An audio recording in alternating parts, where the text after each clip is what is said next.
Okay. Put that there.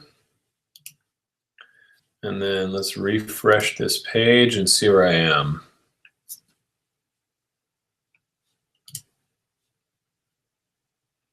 Come on. Where are we at?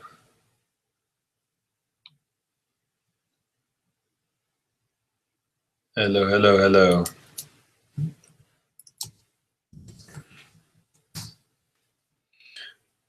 Just waiting for some signs of life. And once we have it, we're good to go. Oh, in the interim, let me go pull this up.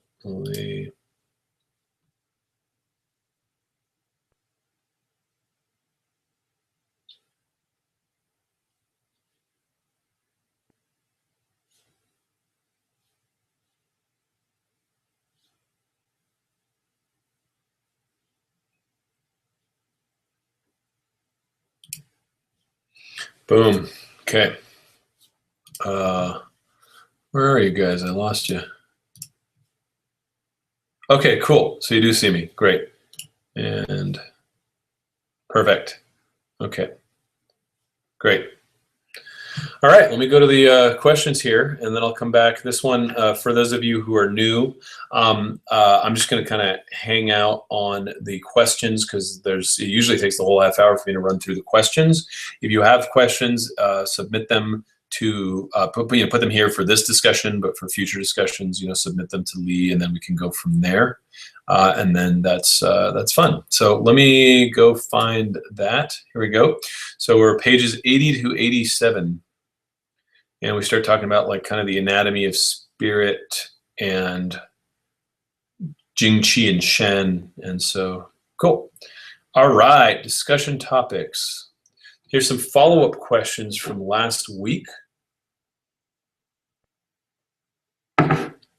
We're experiencing population growth, especially in the developing countries. Since spirits can be recycled, where are these new spirits coming from? Great question. They're coming from this magical place called infinity. And so we have spirits on multiple realms all over the universe and multiverse, if you will.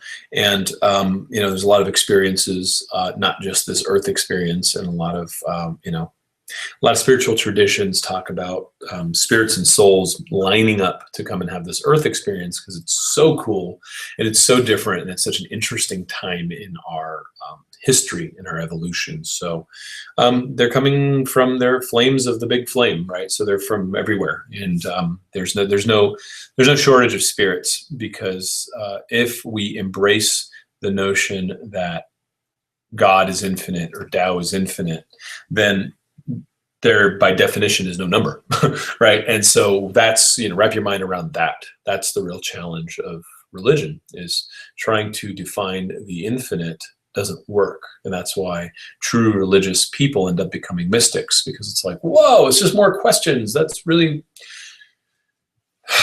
unsettling and fascinating and interesting all at once. And if you let go, it becomes great. Spending time in nature, we essentially start to harmonize with the vibrations of plants and minerals. Can you please tell us more about this fascinating subject? We always think of minerals as inert objects. They vibrate too. Yes. Do plants that have been cut off vibrate? Less, and then they end up losing all their charge. And is there vibration from the original tree in my wooden table? Yes. So yeah, everything has a signature of life. Everything carries an element of sentience in it. Certain things can radiate energy, consciousness, and Shen far beyond some of the simple kind of primitive elements. But remember, let's not be hierarchical. The primitive elements and the minerals and the inert objects are still part of this universal consciousness that imbues everything, that it's filled with all the wisdom, period. And so, the mineral might not call itself Bob and look in the mirror, but it also is aligned with Krishna's flute, if you will, and has an incredible amount of consciousness, as does this table, as does even this computer that's assembled in front of me. Everything gets imbued with consciousness. Everything carries consciousness. Consciousness carries through everything.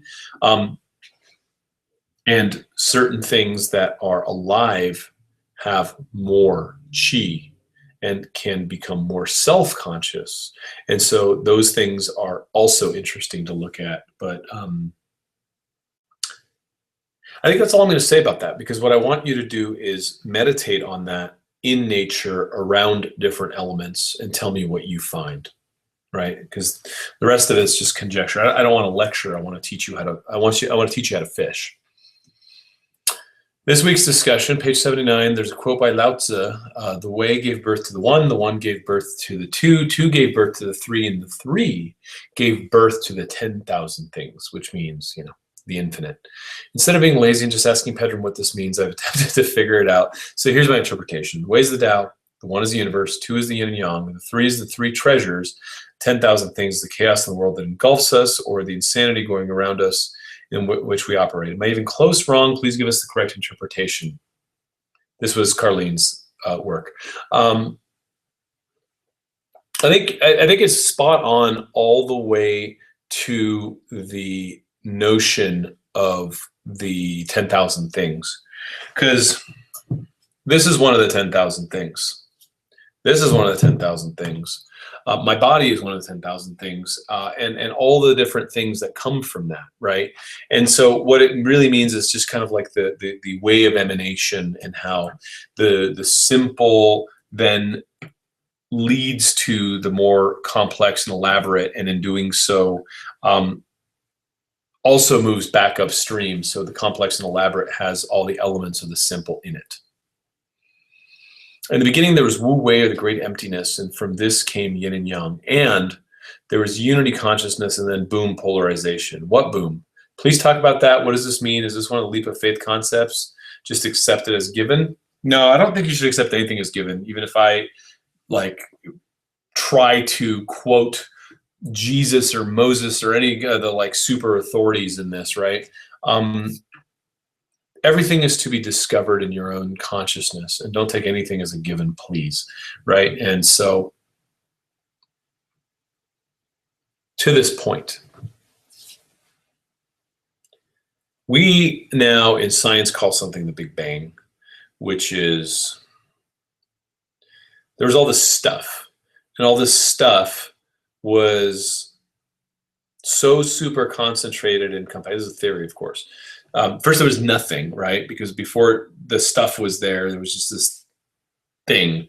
And then it came down to the super, super, super compact point, and it became so incredibly hyper dense that then it just blew up and became this, 15 billion light year universe that started in this Big Bang. So that's what I was implying there, right? Was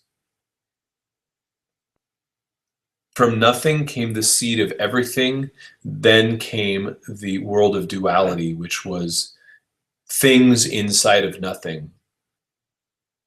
A framework of nothing sprinkled with things, and things that in essence contain mostly nothing inside of them, and nothing which is impregnated with things. And that's the dance of yin and yang. So the concept, kind of rolling this into the next question, is how long has the yin and yang symbol been in existence? About 5,000 years. And the concept is just that, I think this probably warrants, oh, can I do this? Yeah, let me do it this way.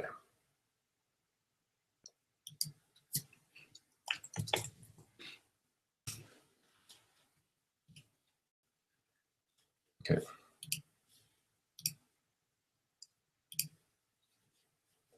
Cool, and share my screen. So many damn windows. All right. Cool. So what we see here, I don't know if you guys can see my mouse. Yeah, you can. Cool. So what we see here is the yang rising to its ultimate expression, which then collapses into yin, which then slowly grows to its ultimate expression. And this dynamic dance, what we call the Chun Su Chen, is that the yin and yang are constantly spinning, and there's a kernel of yin in the maximum expression of yang, and the kernel of yang in the maximum expression of yin. And that dance is they could not exist without each other. They create polarity, and the spin that comes is always a balancing act. And there's never balance of yin and yang. There's always movement that is self-correcting and self-balancing in this polarized notion of reality and the universe. Oh, I don't know if I was presenting to everyone there. Cool. Okay. So yang, yin, the dance, the kernel of yin, the kernel of yin, the kernel of yang, and it rolls around this way. So let me go back and stop my screen sharing. There we go. Cool. And then I'll come back. Where the hell was I? To here. And actually, let me just take a second to make sure there's signs of life here. Cool. Okay, I'm going to keep going and then I'll come to the questions after. Okay, so in the table of examples on page 81, defining what yin and yang, who decided which was what? Why is yin cold and yang hot? P.S. Have since read that yin is passive, negative force, yang is active, positive force, but go with it with more, please. I don't see passive and negative as the same thing, but I can understand that the relativity concept.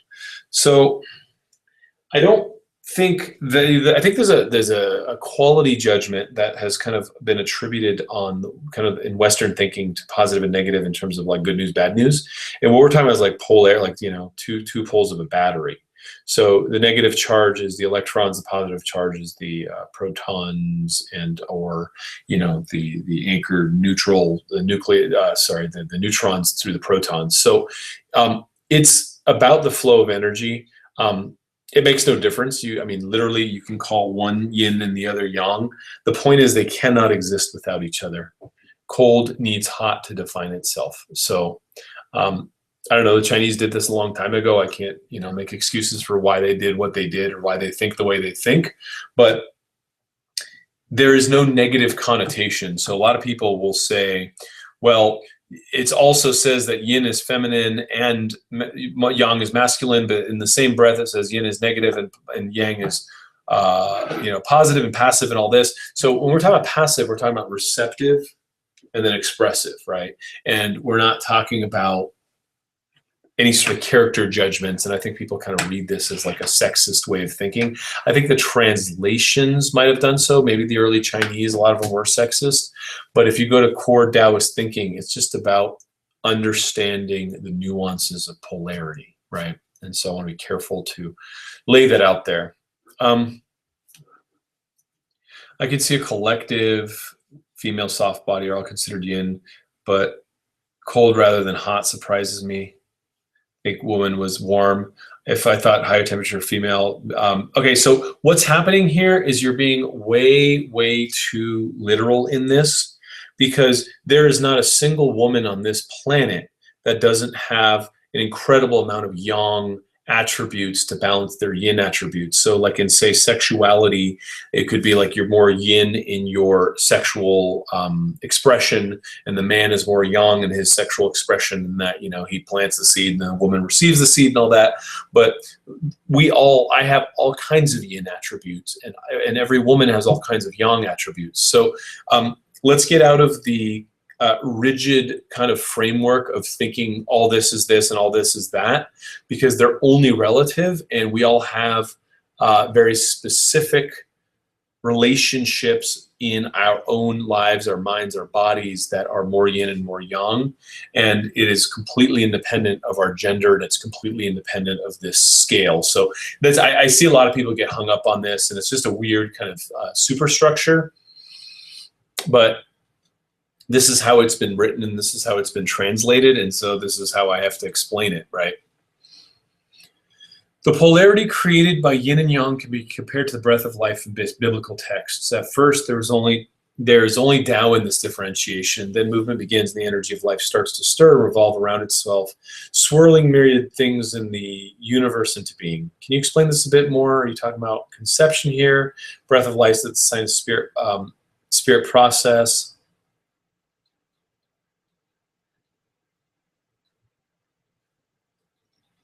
Yeah, I mean, this happens in conception, but this also happens in the formation of ideas. I might have a good idea and I sit with it, and then all of a sudden that idea becomes manifest. So think of this across the board of how something is manifest. We talk about this in the Urban Monk Academy, in that you take the will, which is the yin element, and the focus, or the yang element of shen or jur, and you mix those to be able to create manifestation and to make things happen in the world. So don't pin this down on anything. Think about it in universal terms, and I think it'll make a lot more sense for you. But yes, it also applies to the breath of life. In balance, the universe sustains itself and grows slowly in sentience and capacity. Explain this, please. Yeah, if you look at like fractal mathematics, it just, a bit of the whole becomes the whole, and it keeps going. And it could go out into infinity. And so there is a growth in intelligence and sentience every instant we're alive on this planet. We're learning more about science, we're learning more about physics, we're learning more about math, about each other, about culture, about medicine, about all of it, right? And that collective intelligence is also feeding into the sentience of the planet itself, the universe itself, and it all kind of grows together. And one of the kind of Gnostic visions of this, which I find to be particularly helpful in looking at like Sophianic wisdom, is that if we were to imagine the earth being a god that decided to give her body to life, and we are all her children, the Gnostic vision of that is that each of us are like a neuron in her brain. And as we start to ignite and activate and connect and learn more and do all these things together, she starts to come more and more alive. She starts to wake up to her potential better, and she starts to really understand things about herself in a much more powerful way. And so the universe is just a logical extension of that. And so the more we grow, the more it grows, and the more we awaken, the more it awakens.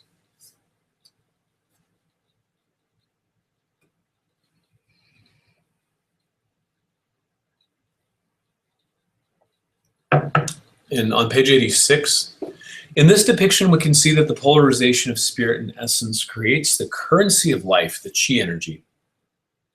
It's the medium or language of communication of all that is. On the earlier diagram, it shows the gradient between white light and a rock, with a laptop as an example in the middle. So to me, this diagram shows chi along the gradient between essence and spirit, rather than created by it, the polarization. Maybe it's just semantics, but I really want to understand this gradient polarization concept. Can you explain it a bit more? Good question.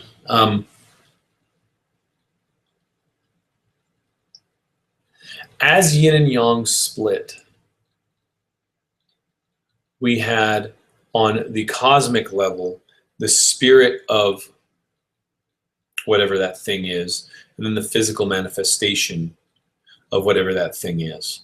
And the energy that flows in the process that's called life is really the communication or the medium through which spirit and physicality walk together.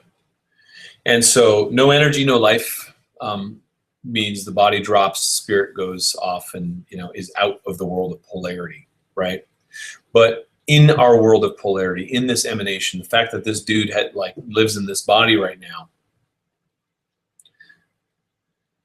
using my health, using my vitality, using my engagement with my Qigong and all the practices that I have and all the things that I do to support that, allows me more currency or Qi, which I can then use here and here and here to communicate with spirit in a much more salient, tangible way. And so the fundamental basis of Taoist Qigong practice, Taoist esoteric practice, and like a lot of the alchemical systems is really predicated on that. Because what that's saying is that, and this was the Bodhidharmas actually, this is, Zen Buddhism isn't very far from that, right? Is the Bodhidharma was this Buddhist monk who showed up in China to the Shaolin Temple and was like, what's wrong with you guys? You're just sitting around meditating. You're weak, you're frail, you're not doing anything right for your society, and you're sitting there praying or meditating for your Buddhahood, but shit ain't working. And so he taught them Qigong to power up their system so that they had enough to handle their day-to-day affairs and enough to invest in the projection of astral reality. You'd be able to control the Hun, being able to open up the third eye, and all the wonderful things that we talk about in esoteric languaging. And that juice is really the secret sauce of the Taoist systems. That's why I became a Taoist, is because you sit around and pray all day, or you could juice up your power, manifest lots of things in your life, and draw enough power, residual power, up to your spiritual centers so that you're connected. You don't have to tell me about those experiences. I've had them.